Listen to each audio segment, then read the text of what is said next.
I'm just going to record it. So just so you know, I'll try to make it available within the next day or so on our WCEA e-news. But welcome everyone, I'm glad you're here. I think I tried to build it up more than I should have when I said it's going to be so fun. Regretting that now, but hopefully you'll find something entertaining out of it. My goal is to, we're going to play a review game at the end for some Amazon gift cards. So if all goes well, maybe you'll have a little fun today. All right. So I think I know most of you, all of you on this call, but I'm Julie Cantillon. I'm Associate Director of Schools, and I'm also the WCEA Elementary Commissioner. So I know WCEA is probably this low cloud hanging over you at this point when so much is going on this year. So I'm fully aware of that, and I know how much you're doing right now, and I know this might seem insurmountable. So I want to let you know I'm here to support you, and I'm here to guide you through this process. And it is a process. It's not something that's, you know, going to be done next week or next month. It's going to be over the course of the next 1.5 to 2 years, depending on your timing, and if you requested an extension. So we'll get started right away. We're going to start with a prayer, and I find this is a good prayer to start with for accreditation meetings, a prayer for calm. So in the name of the Father, Son, Holy Spirit, amen. Amen. Dear God, every day I seek to know and feel your presence. When I am overwhelmed with the details of my life, give me calm so your peace will take hold within. Give me trust to strengthen my faith in all that being one of your children promises. May my devotion and prayer never be far from my mind and heart, encouraging me when I worry. Comfort me when I'm anxious, calm my mind when concerns begin to cloud my prayers, and bring me the grace of serenity that comes only from you. Thank you, God, for all of your love. In Jesus' name, amen. In the Father, amen. Son, Holy Spirit, amen.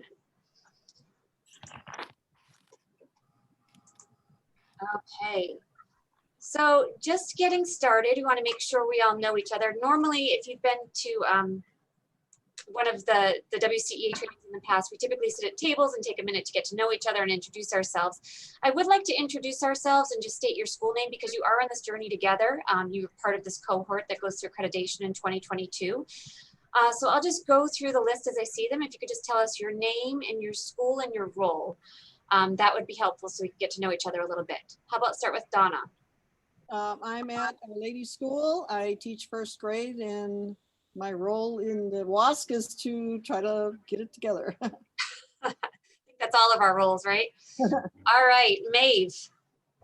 I'm Maeve O'Connell. I'm principal at St. Gregory the Great Catholic School. This will be our second accreditation. Great. Thanks, Maeve. Nancy. I'm Nancy Matiace at Our Lady's School, 8th grade homeroom, junior high math and science, and I'm the obligatory tech geek on the leadership team. Everyone needs one. Thanks, Nancy. Yes. Dora. My name is Dora Islas. I'm a 6th grade, but we're departmentalized teacher at St. Charles Catholic School in the South Bay. I'm also vice principal and part of the WASC leadership team. Okay, excellent, Dora. All right, Rachel Miller. You're muted, Rachel. I'm Rachel Miller. I'm from St. Didicus Parish School. I'm 8th grade homeroom and social studies teacher for middle school, and kind of the tech person for one of the tech people for our school, and on the leadership team. Wonderful. Thanks, Rachel. Sharon.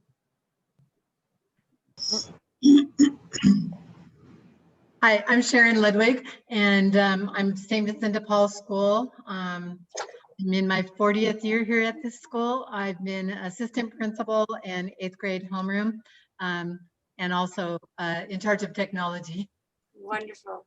Sharon, I think that 40th year in the diocese is the most shocking thing I've heard today. I did not know that. Well, congratulations and thank you. Thank you. Okay, Ellen. Hi, I'm Ellen Lopez. I'm the 5th grade teacher at St. Charles School in South Bay, along with Dora. And I am on the leadership team along with Dora at St. Charles. Wonderful, thank you. And I lost my list here as I was going. Sylvia. Hi, I'm Sylvia Benning, and I am lucky to work every day with Ellen and Dora at St. Charles down in the South Bay. Wonderful. Thanks, Sylvia. Christine Dean. Hi, I'm Christine Dean. I'm the principal at St. Didacus, and I am also very lucky to work with the three ladies here with me from St. Didacus. Great. Gabby. Hi, I'm Gabby Enciso, and I teach second grade at St. Didacus. I'm also the vice principal and the preschool director. And I'm happy to be on the leadership team. Wonderful. Thank you. Sophia. Hi, I'm Sophia Pankos. I teach fourth grade at Our Lady's School, and I'm part of the leadership team. Wonderful. Thanks, Sophia. Peter.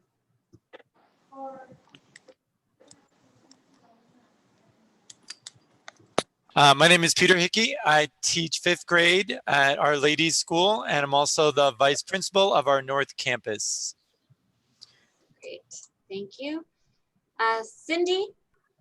Hi, I'm Cindy Herman from St. Gregory the Great. I'm first grade. Wonderful. Thanks, Cindy. Megan Paquette. Hi, I'm Megan Paquette. I'm the fourth grade teacher at St. Vincent de Paul School. St. Vincent. Great. Kim. Hi, I'm Kim Newton. I'm the seventh grade homeroom teacher at St. Didacus.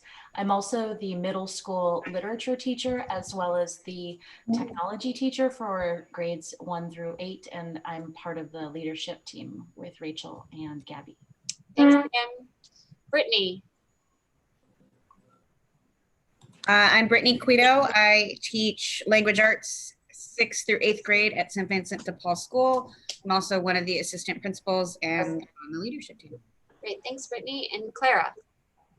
Okay, I'm Clara Lopez, and I joined Our Ladies this year as a kindergarten teacher, and I'm also part of the leadership team with Donna, Peter, Sophia, and Nancy. Yes. Great, you're all here. Thank you. And I think Laura.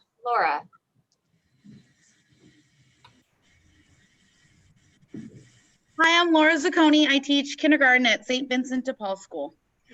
Awesome. Thanks, Laura. Is there anyone that I missed somehow? Yeah. Hi, I'm Darlene Howard from St. Gregory's and the assistant principal, junior high math and WASC. Thanks, Darlene. I don't see your image in my boxes. I wonder why. Because Maeve and I are sharing a screen. Ah, okay, that is why. Thank you.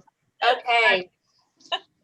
All right, just to begin, I'd like it if you just take one of these, either a way you'd like to grow during this process of accreditation, what concerns you have, or a question. And if you could put it in the chat box. So just put a G for grow, a C for concern, or a Q for question.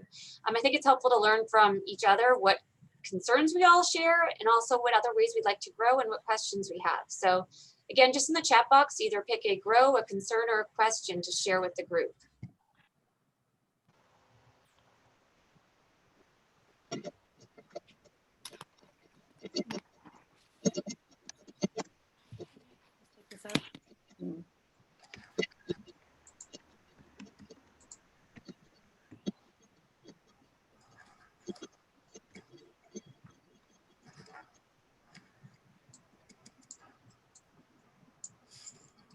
And if you could actually just say what it is. So I'm thinking. Yeah, okay. I didn't know if you were thinking or there you go. Okay. It's been a long time. Whatever comes to the top of your mind. Okay.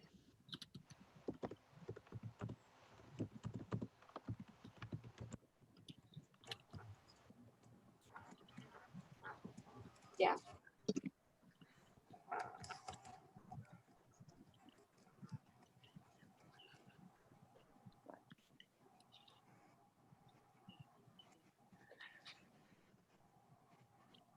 What do you want to do next, Darlene? Yeah. Okay, hopefully some of these concerns and questions are helping you to see that you're not alone. This obviously is a concern for everyone. How are we going to balance everything? There's so much going on. So I think what can be somewhat comforting is knowing that it's occurring to everyone. So your chair, your team members are all impacted by this. And we are asking a lot of our school, of our teachers to continue this process, but really it is how we grow. And we've grown so much, and I think our growth has been accelerated during this time of how much we've been able to change and adapt, given all of the, everything that's gone on. So I think that the major challenge is going to be reflecting all of that growth in your document, because you have changed, you have adapted, you have grown exponentially over the course of the past 8 months. And so we'll want to make sure that that's included, how you transition to this new environment. Okay, seeing other questions too about data collection. So we'll be looking at data. As you know, the WCEA protocols focused on how are you using your data? And again, it's not just STAR data, but how are you using all different types of data to make informed decisions? So not just collecting it and analyzing, but how are you actually making decisions with your data? And I think for the most part, I'm seeing data and things related to COVID balancing with all the obligations that we have. Okay, that's helpful. Thank you, everyone. And Nancy, I'll answer your question too about the surveys as we go along. Thank you. Okay, goals for the training, just take a quick look.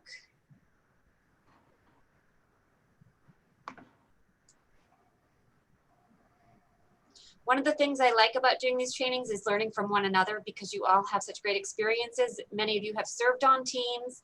Many of you have gone through the process multiple times, seen different iterations of the protocol. So again, I think we could do this as a recorded webinar, but I think there's such value in having you all participate. So if you really can, try to contribute as much as you can, type in the chat box, share your experiences, your thoughts. Even if we don't get to hear from you, if you could type it in, that would be helpful for others to learn, because for some of us, it's the first time going through the process. All right. Would anyone like to share anything about, did anyone participate in the spring? And I know a couple of you did, a spring 2020 visit. How was your experience? Maybe a highlight from it, or something that you would like to do differently. Just don't say the name of the school if that's the case. I did a spring 2019 visit. We had spring 2020 visits. Yes. Did anyone do spring 2020, or we can go back to Sylvia? I did. Sylvia, why don't you share with us?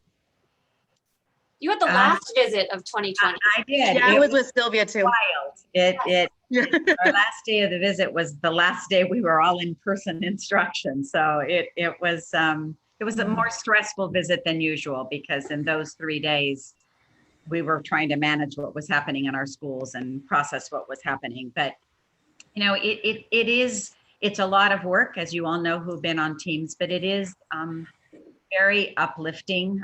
It's wonderful to get an opportunity to see we're not the only ones in our little schools that work so hard and that dedicate our lives to educating our wonderful students. So it's time really well spent. You always glean great ideas from other schools as well. But I think just the affirmation of this ministry that we've chosen for ourselves is a worthwhile endeavor, and we are not alone. There are a lot of others doing it as well. Thanks, Sylvia. I also did a spring 2020, and I think the biggest thing I took away, which I guess I really already knew, was that when they come to visit, you're always so nervous, but the work is already done. So you just really have to show what you've already done. So the hard work is now for us in preparing and doing, our research on who we are as a school and where we want to go. So the actual visit is the fun part. Thanks, Christine. Okay, so again, if you've had people at your sites too who've been on visits, I'd encourage you to ask them. Usually we would encourage anyone going through a visit in 2022 to join an accreditation team this year.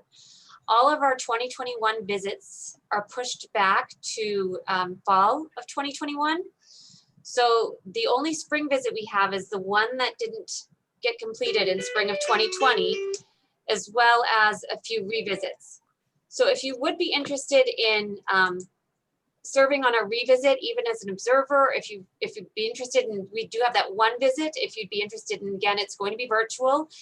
Let me know, because it's unlikely that we're going to get the same exact team that we had in place last spring for the next spring visit. So again, normally there would be more opportunities. This year we might just have 1 or 2, but if you are interested, please let me know. Okay, just reviewing briefly definitions. ISL, the protocol we use, is improving student learning. This is the last time this group of schools will go through this protocol. The next one's going to be aligned to the NSBECS, the National Standards and Benchmarks for Effective Catholic Schools. Also, something to clarify, this process is called the WCEA process. We use the WCEA protocol. That's our primary driver for the process. I know many people call it WASC, but technically it is the WCEA process. And we are dually accredited, which means we have dual accreditation from WCEA and from WASC. Only California has that dual accreditation. And just a fun fact, the reason why we have it is primarily because for California teacher licensure. So teachers can earn their, credential via private school experience, but it has to be a WASC accredited school. So in case anyone wants to know why we have that dual accreditation and other states outside of California on the West Coast don't necessarily have it, that is why. So if you could start using the terminology of referring to it as WCEA, that would be great. It's also just because, again, you're going to have a WCEA team and you're going to have a WASC rep on your WCEA team. So it's just making that distinction. So we're all, talking about the same thing. Just chime in too if you have any questions, or type them in the chat box. That would be helpful. The purpose of accreditation, it's really looking at your data, looking at your Catholic identity, and looking at how you're analyzing that to focus on becoming an even stronger school. The most important thing with this protocol is really focusing on student learning. So rather than just going through the motions, so what are we doing intentionally to improve student learning? And that's the question I would always ask your staff. And when you talk about this process, what is intentional? What have we actually carved out, and what are we working toward in order to improve student learning? I know that sometimes we just end up, adopting a program and it happens to work, but really what is the data that supports that? So it's looking at all aspects and looking at the intentionality of our decisions.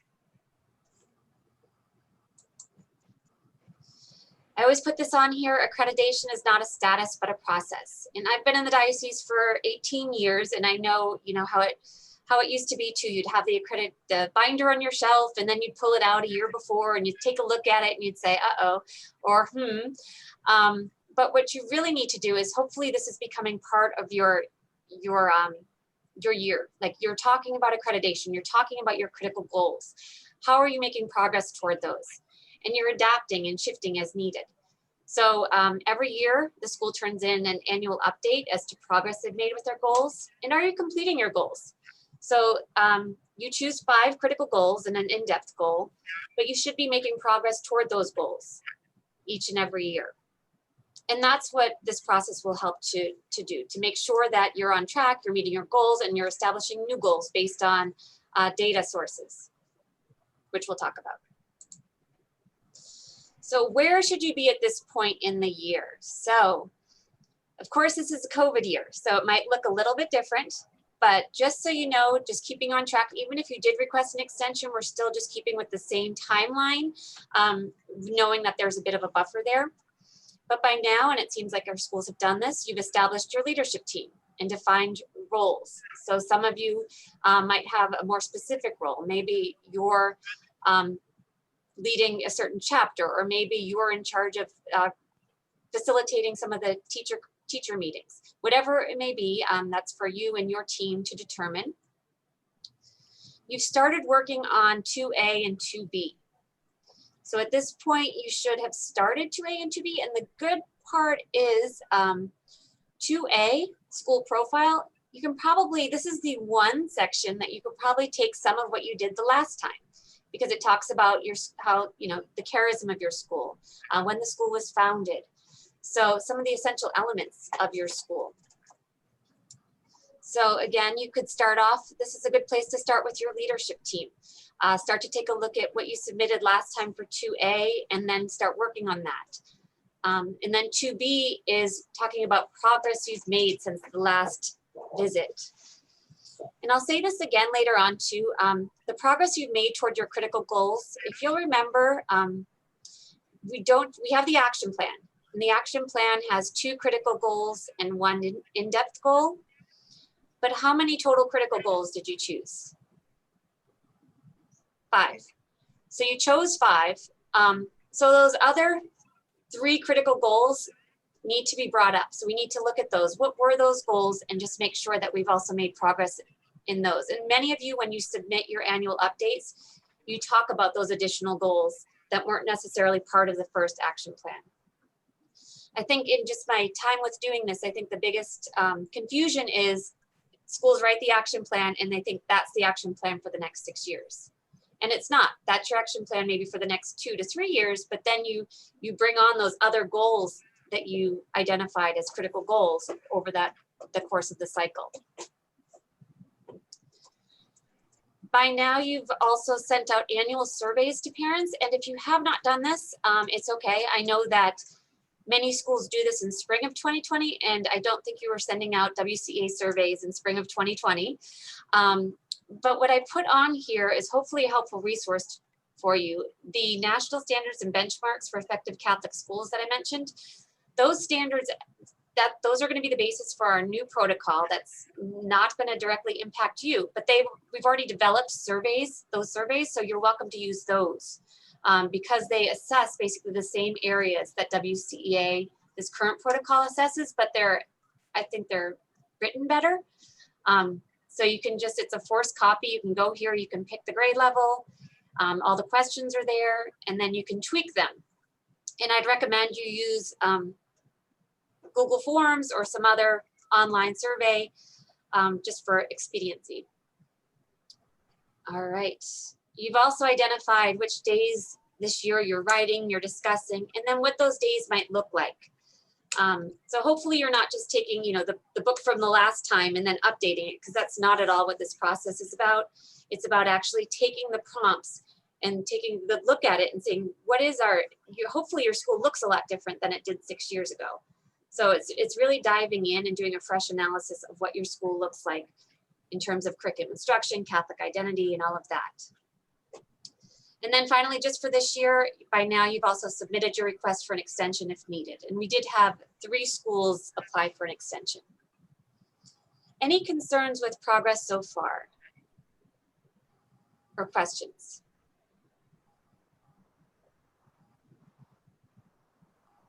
So are you on track? Hopefully, I think most of you are on track, so. Wanted to point out our resources. So you should all be on this WCEA e-news. And this is basically the one-stop shop for what you need for WCEA. So any updates I send, I'll send through this same WCEA e-news, so the link doesn't change. This honestly helps me to keep things straight too, because I've got, the 2021 schools, 22 schools, 23 schools. So whenever I have an update, I think, okay, who do I need to send this to? And I'll put the date that I send it and the update. So you'll see it here. I also add your chairs to this update once we identify those chairs so they can see what our process is like in San Diego. You can see the trainings. We'll identify trainings for, in May and then next September as well. Due dates. I just ask that you keep in touch with me. I anticipate getting some of your drafts to 2A and 2B by the end of November, but if not, just let me know when to expect that. And then some other helpful links. And all of these I continue adding to. So this is a new one, the Principal's Guide to a Smooth Visit. I started that at the end of last year, and I just continue to add to it of little tips that I think of that could be helpful as you prepare for your visiting committee, which we don't know at this point whether yours will be virtual or hybrid or what that might look like, but time will tell.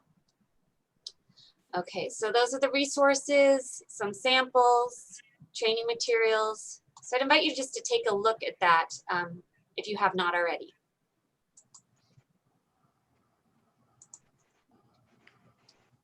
These were just a screenshot of the important dates. I will do the same thing. I'll put a Zoom link. I'm anticipating our next trainings will also be virtual. Also, if you want, I'd be happy to schedule a meeting with your school site. If you want to go into something specific with your school and you need some support with that, I'm happy to help with that as well. Just let me know. Okay, the writing process. Of course, you start with the training piece. You write drafts. It's broken down by chapter. You submit your draft to me.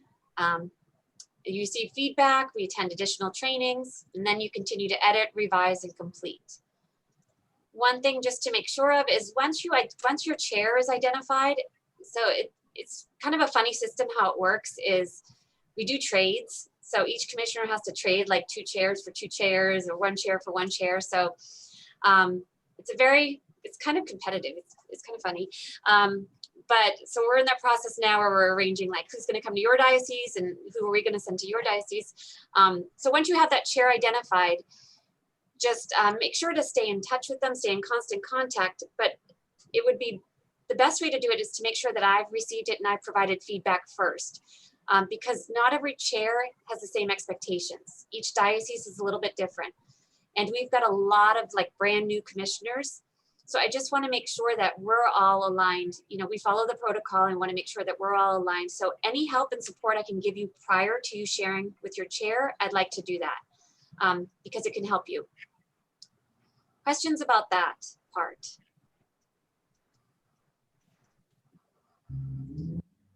Just in addition with this, I have rubrics that I use for each chapter. So I'll just circle like yes or not yet. I might write some comments to hopefully assist you in your revisions. And this training really is all just about chapters 2 and 3. We'll do separate work with the action plan. So we're not really talking about that, but ultimately from all of this writing that you do in chapter 3, what emerges is your action plan. This is something new I added because this is a common source of confusion. In your ISL protocol, you'll see it broken down by chapters. So this is chapter 2B. And on the front of, the front page, it will say 2B, what the factor is, and then it will list some discussion questions. Sometimes schools spend a lot of time on these discussion questions and don't really get to these questions, which are the most important questions or prompts. So if I were you, I would start here. These prompts are always in a box and pull your questions from here. I know these are talking points, but you could reframe them into questions because schools that have started here end up kind of going down rabbit holes and then your chapter becomes 20 pages when in fact you just want each section to be 1 to 2 pages or 2 to 4 depending on the section. Questions, clarifications on that?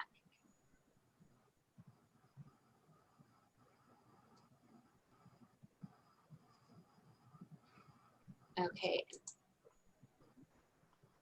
Yes, somebody had asked too for the rubrics we use. I would love to share that with you. I will post it all for everyone on the updated WCEA news, share rubrics.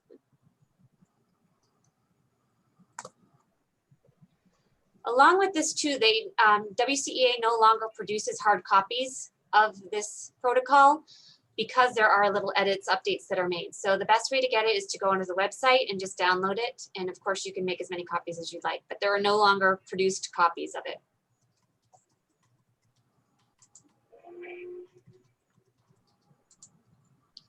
Okay, so some things to consider too. Half days versus full days. How are you going to create your process? What does it look like? When is your leadership team meeting, or when is your leadership team maybe going to meet separately to do some of the administrative work? Are you using Google Docs? Do you have a process for drafting in small groups and then submitting to the leadership team? So I'm hoping that a few of you can share maybe what you're thinking about for your process so that others can hear.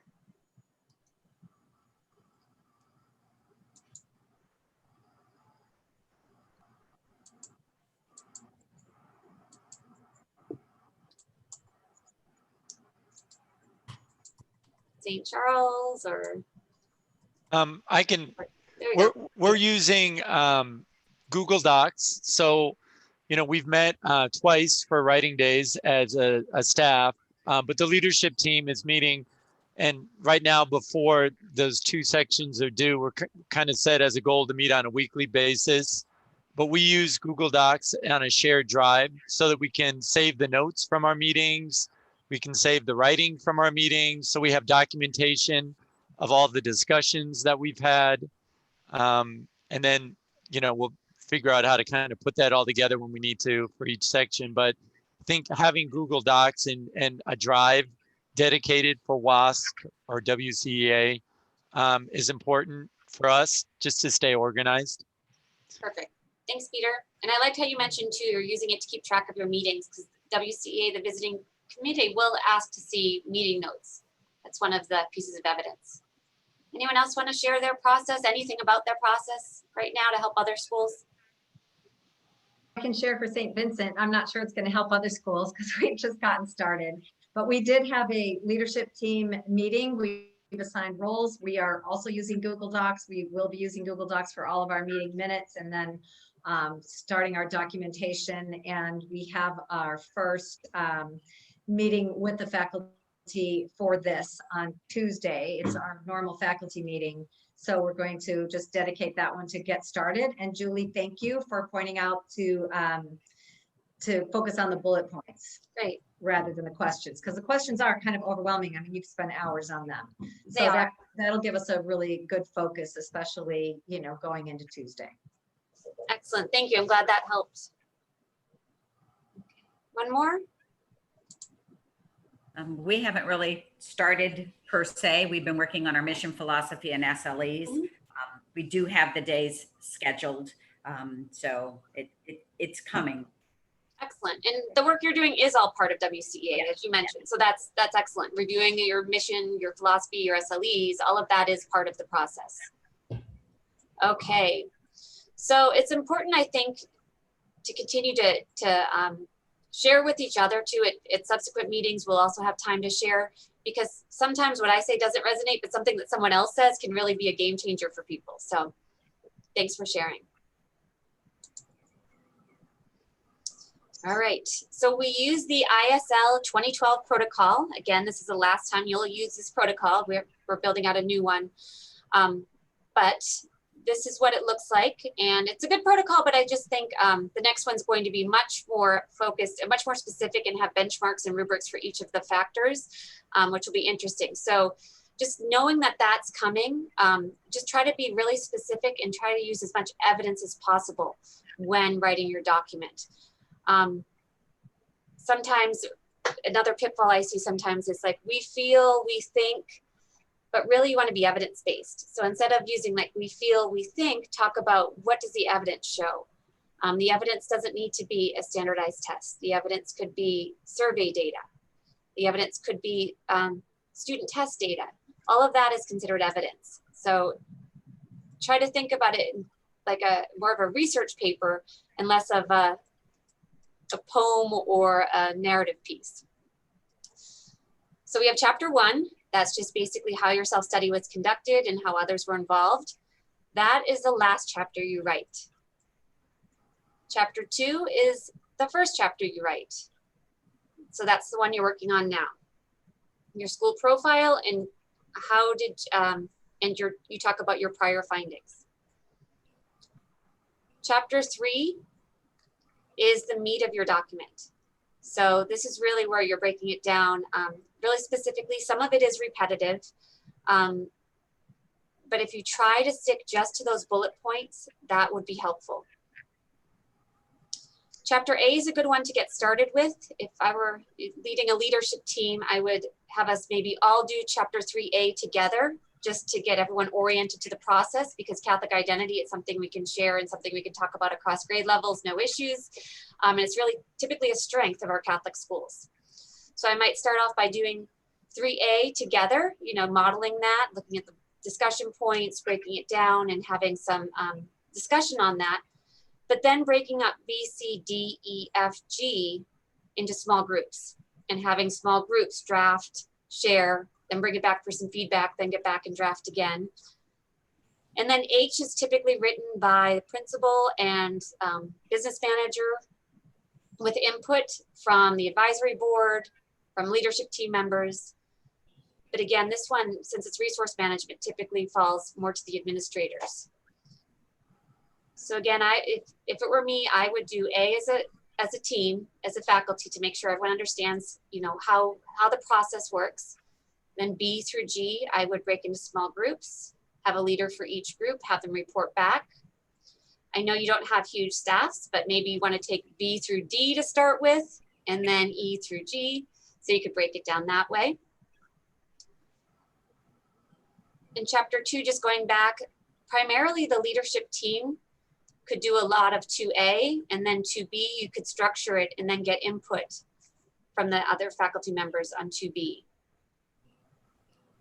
And then chapter 4 really should take, we have a separate training for this because we don't want to, what happens is we lose steam sometimes when we get to chapter 4. So we're actually going to have separate training for chapter 4, just to make sure that we can hopefully feel inspired and invigorated by the time we get to that point, to put a lot of work into that and a lot of thought. Questions about the structure of the protocol or comments? Okay. I will share this slide deck with you also. I'll put it in the WCEA news, so the links will be there. So you want to make sure that you're seeing behind the curtain here what the visiting committee does if you've never served on a team. There are 12 total accreditation factors. So basically the team is coming in, they've seen your document, but now they're really finding support for what you've written by doing classroom observations, by looking at student tests, by looking at, not student tests, student test analysis, by looking in the classrooms, by looking at any evidence that you've shared that you have, and they're validating it. They're verifying that that evidence is there. We're only covering the 10 accreditation factors because the last 2 have to do with the action plan, which we're going to get to later in another training. So again, the 12 factors, that's what the visiting committee gets together. And on day 2-ish, by the end of the day, the visiting committee talks about each of the factors, and there's a rubric. And the visiting committee said, okay, is this a highly effective, effective, somewhat effective, or ineffective for each of the 12 factors? I'll just click on it. And when I chair, that's exactly what we do. We talk about the factor, we look at each of these, and we say, well, where does this school fall according to this rubric? This is an important rubric, especially for the leadership team, you all to be familiar with, because our decisions when I've chaired are purely based on the rubric.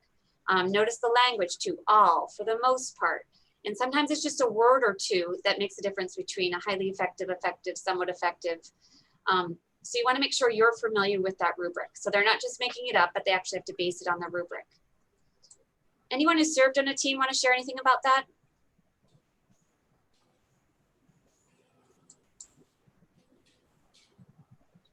I think it's very well laid out. I think if you review those and read them over, you'll have a good understanding of what the team is looking at, they're looking for. Thanks, Sylvia.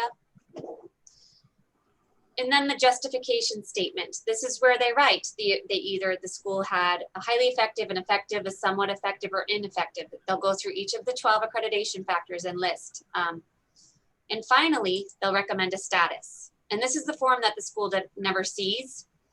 So we say when the visiting committee comes, they recommend a status, but then it goes to the commissioners and the commissioners vote on it. So it's never final when the school leaves or when the visiting committee leaves. And here are the options. And you can see the options that the visiting committee chooses from have really specific criteria. So suppose the visiting committee gives all highly effectives, effectives, but then gives it a provisional. The commission would then overturn it. So you see, the commission's really there to make sure that the ratings align with the status. So when we meet, we say, this doesn't make any sense. There were no option B chosen. There were no ineffectives. So it needs to be whatever it should be. So I added this document in here again, because I think you should be familiar with it. So you're not surprised. You should be able to see, depending on the visit, the questions they're asking, you should be able to see, you feel pretty confident about where you'll land based on the preparation, based on the evidence that you have to share with the team.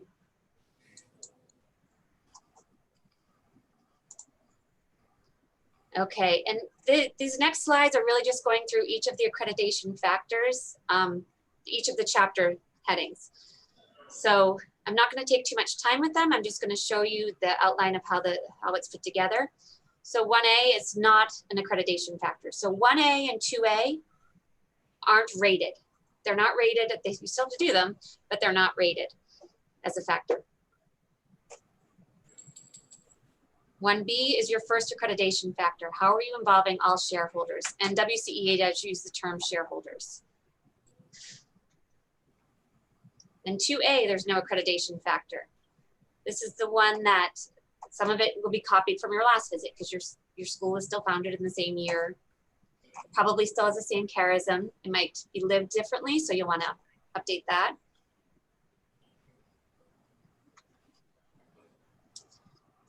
To be, that's, you're working on these two right now. That is another accreditation factor. Then we get into chapter 3. And so Catholic identity, you do want to make sure you're referencing the religion standards. You're referencing that your texts and whatever materials you're using are approved materials by the USCCB. So again, looking at the factor and just making sure, yes, you're addressing each of those bullet points in each of those sections, but just as a staff looking at the factor and say, how do we think we did on this? And let's look at the rubrics and compare. B is the purpose. I tried to highlight sort of the main theme of each chapter. Looking at your mission statement. Some schools have a philosophy, some don't. Your SLEs and curriculum standards. So B is all about, that's the SLE chapter, the mission chapter. C is really the organizational structures. So C is where you talk about your school board, PTG, any structures that contribute to student learning. D is about data and not just about STAR. We're getting better with the section because sometimes it reads like an advertisement for STAR. Making sure you're talking about the processes. How are you reviewing your data and making instructional decisions based on your data? There's a sample faculty meeting agenda that you could look through that starts with a data inventory. It's linked here. E is goes in depth into the standards, the academic piece. So talking about your standards and how you're assessing the instructional materials, how are you making sure that it's challenging and relevant. I put a hyperlink too to our standards so you have them all. Chapter F is assessment. And assessment drives it. So how are you using formative assessment to inform instruction? Summative assessments, what's being done with that data? How are you talking about it vertically across the grade levels?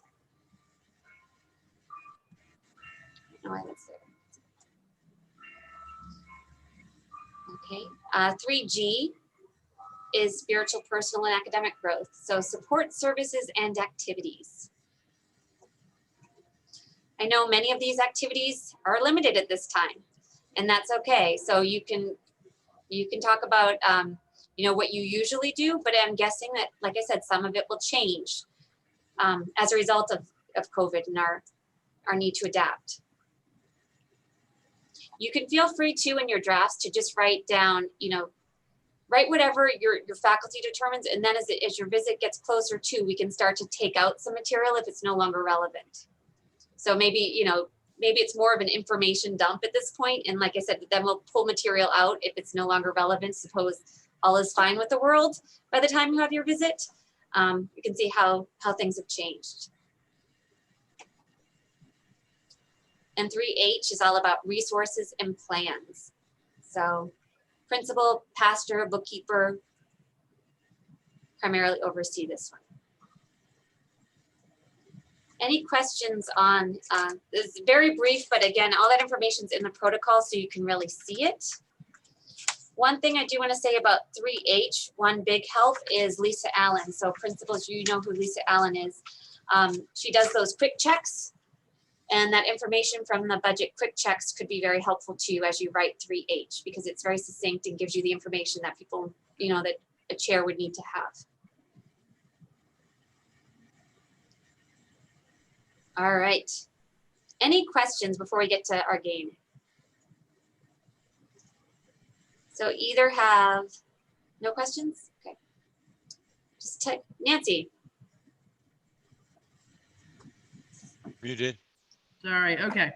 I was muted.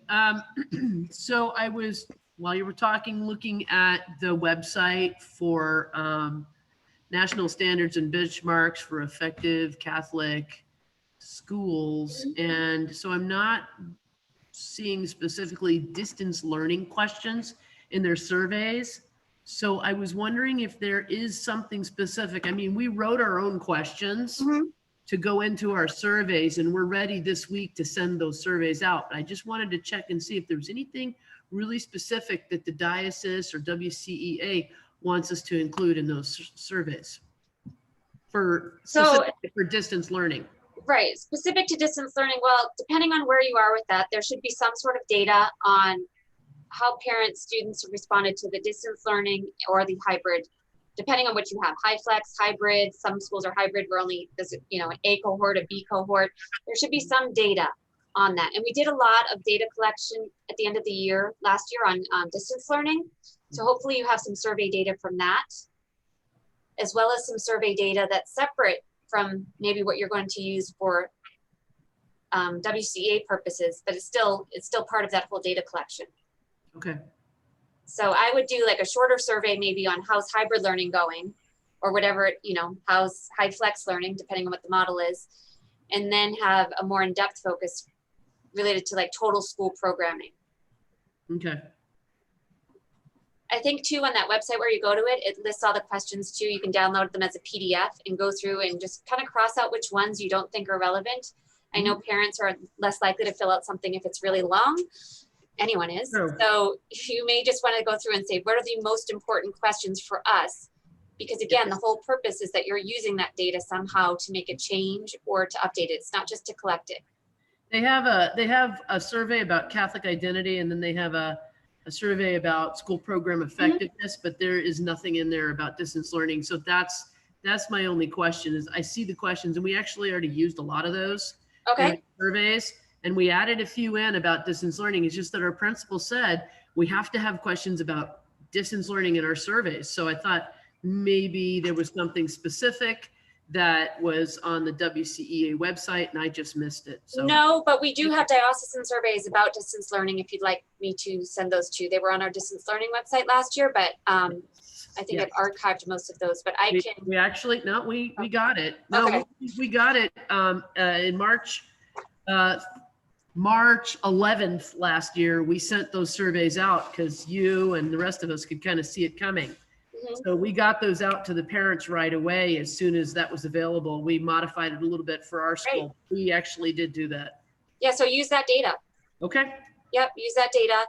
Okay. And again, if you want to check in with anyone with how this new model's going, depending on, you know, how many remote learners you have, all of that data is good data to support the instructional model that you have right now.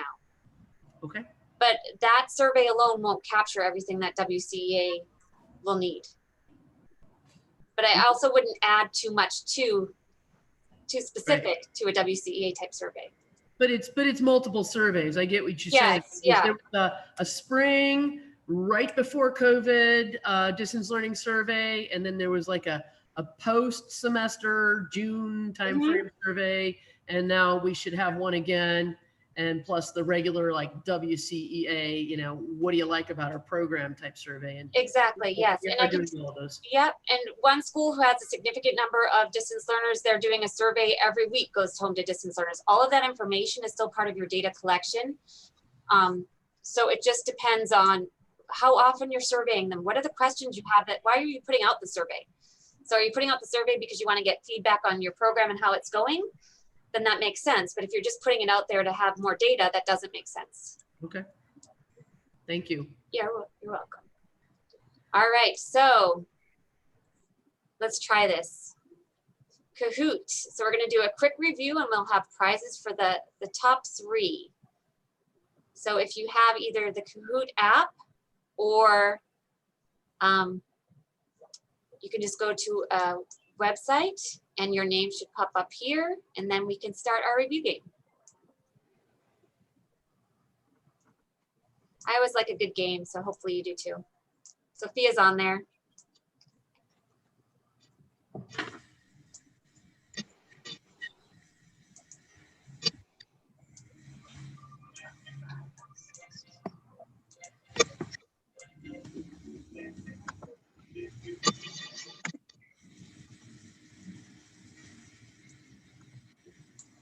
Okay, give you another 30 seconds or so.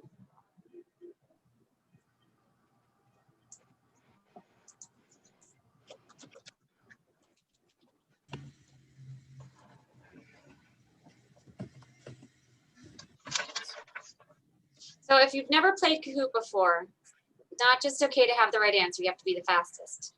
So it will give you the choices and you enter them, enter your choice, and then it will show the leader at the top. But I think most schools, someone at the school has played this before. All right, we'll get started.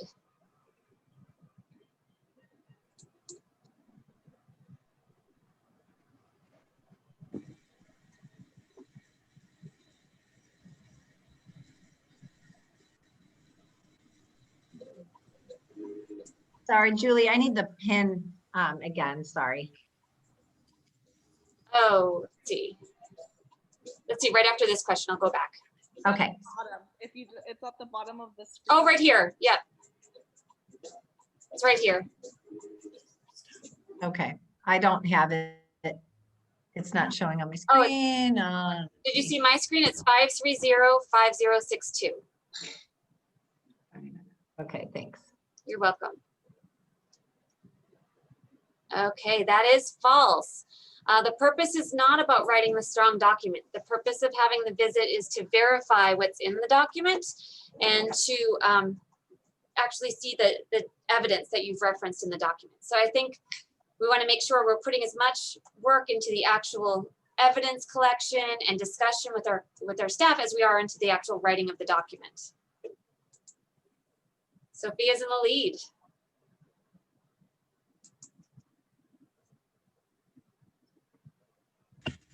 True or false? Okay, I don't see the question. I don't see anything either. Are you looking at you have to look at my screen. Oh. Oh. I wonder. Okay. Okay. Got it? Okay. What?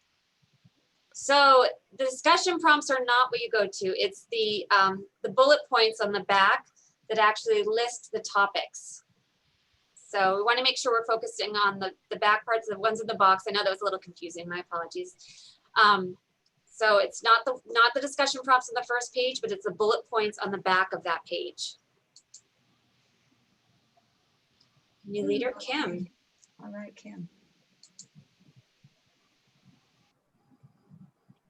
Which chapter should schools be working on now?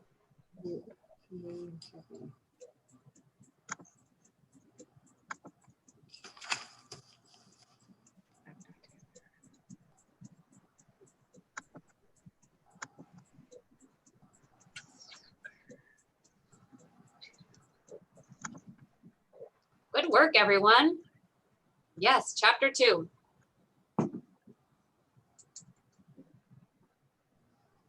Okay.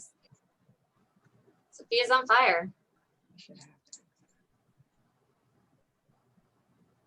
Chapter 3 is the meat of your self-study document. Let's see.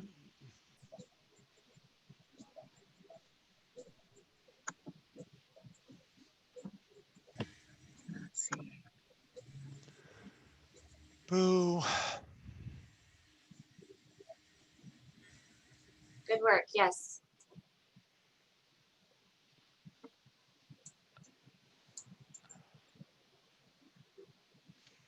Okay. The principal should write the entire WCEA document.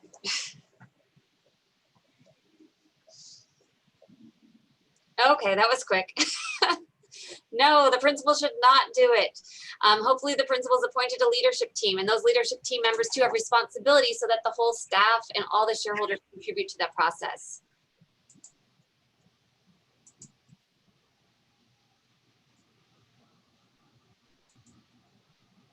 There's 10 questions. The current WCEA protocol can be found on the WASC website.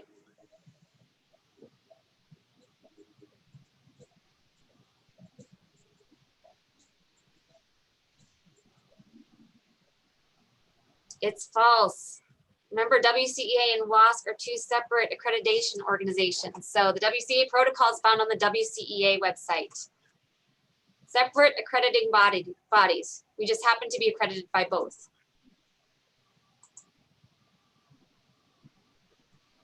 Okay.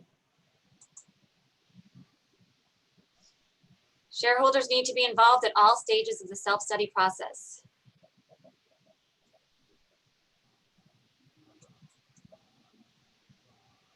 Wow. Correct answer is true. Yes, they do need to be involved at all stages. Okay, Kim's holding tight. How many accreditation factors are there? I can see.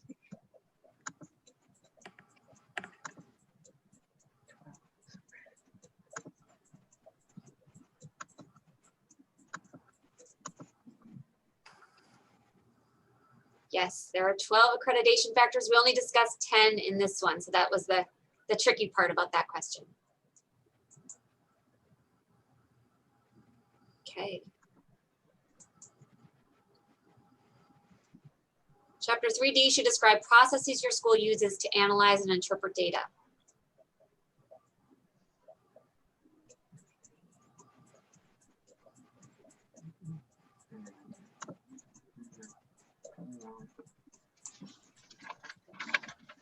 Yay. Excellent. Last question.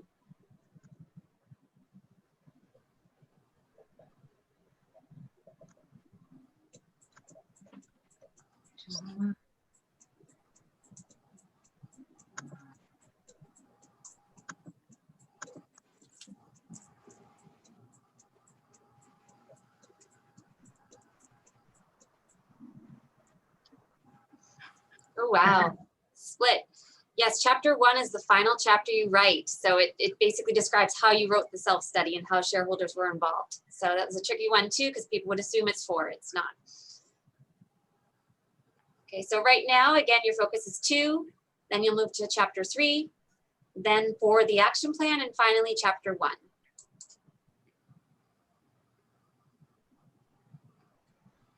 Sophia is in 3rd place. So I'm in her. Nancy, 2nd place. Kim.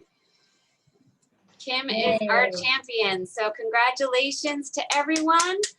I will email you your $20, $15, and $10 Amazon gift cards. So big winners today. Kim first. I just have to make sure I write that down. Okay.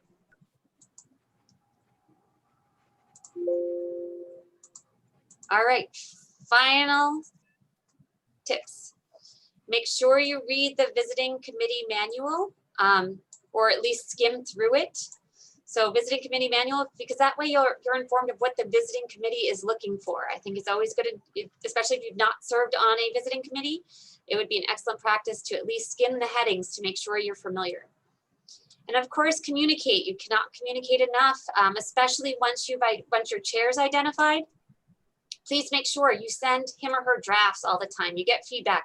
Some chairs are more communicative than others, but I encourage you to communicate frequently and be open to feedback. Distribute leadership. Your team cannot do it alone. You need to to really be careful about how you're going to organize your process and be intentional about it so that way you can play to everyone's strengths. Involve parents, involve students, involve, you know, of course, your faculty. So how can you get them involved? That's a question that you could talk with your school. Learn from others. So when you ask a question, it's great because it prompts me to think like, okay, other people probably don't know this either and need clarification. So please ask. And big one for the next training that we'll be talking about the action plan is let your goals emerge from your document. So all of chapter 3 really leads you to chapter 4. So when I read chapter 3, I should say, oh my goodness, this is what their goals are because I've read so much about them. So let that be at the top of your head. Your goals should emerge. You shouldn't go into it necessarily saying this needs to be our goal and that needs to be our goal. It emerges from the document. Okay, so that is it for today. Follow up, I would love it if you reach out for future questions or if you'd like me to work with your staff in any way, I'm happy to do that. But I just want to take a moment to see if there are any final general questions for the group.